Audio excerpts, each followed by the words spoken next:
What is your most profound spiritual experience while in Argentina?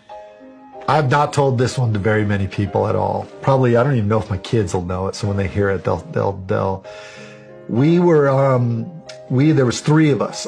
Normally it's just two of you, but we happened to be three of us at that point. I had one guy from Argentina, one guy from America. They were new, and so I was training them. And we'd had a rough day. Everything had gone wrong that day. Like the appointments had all been canceled. And so we're just like, let's just go back to the pension, which is the apartment. Let's go back to the pension and let's just call it a day.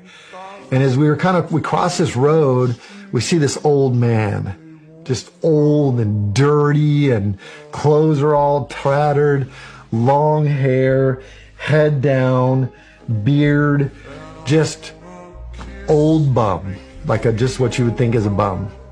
So he's crossing the road. We get to the other side and we stop, and we all three look at each other and we're like, do we just go home, or should we turn around and help this guy? What should we do? We said, let's just go help this guy. So by the time we crossed back across the street, he was trying to get up over the curb and he started to fall. We got there just in time and we catch him.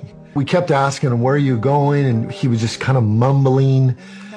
So there was for about 30, 40, maybe 30 yards away, there was a kiosk. We start walking towards the kiosk, and it literally takes us 30 minutes or more to walk 30 yards because this guy can't walk. He's just shuffling along. And so by the time we get to this kiosk, the sun has gone down, and now we're standing under this kiosk much like we are in this room, and there's a light above us. None of us had seen the guy's face. And so we asked the kiosk guy, we're like, who is this guy? He says, oh, he lives right over there, just a couple doors down at that house. And we said, well, what does he usually get here? And they said, he gets milk and candles. And we said, okay, well, give us the milk and the candles. So we're standing there, and he looks up, and it's the face of Christ.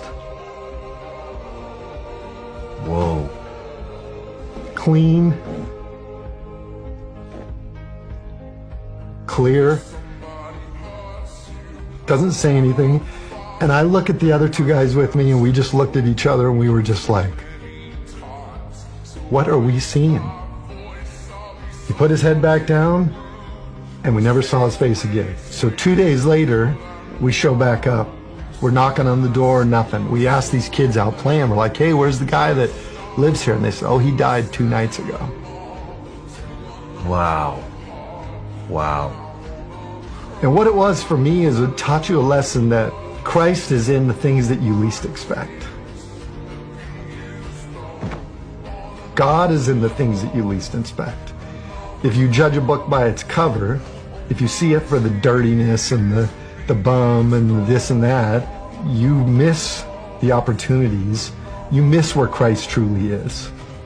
And for us, in that moment, you realize, I'm going to treat everybody the same, because you never know who you're talking to. You never know who it is.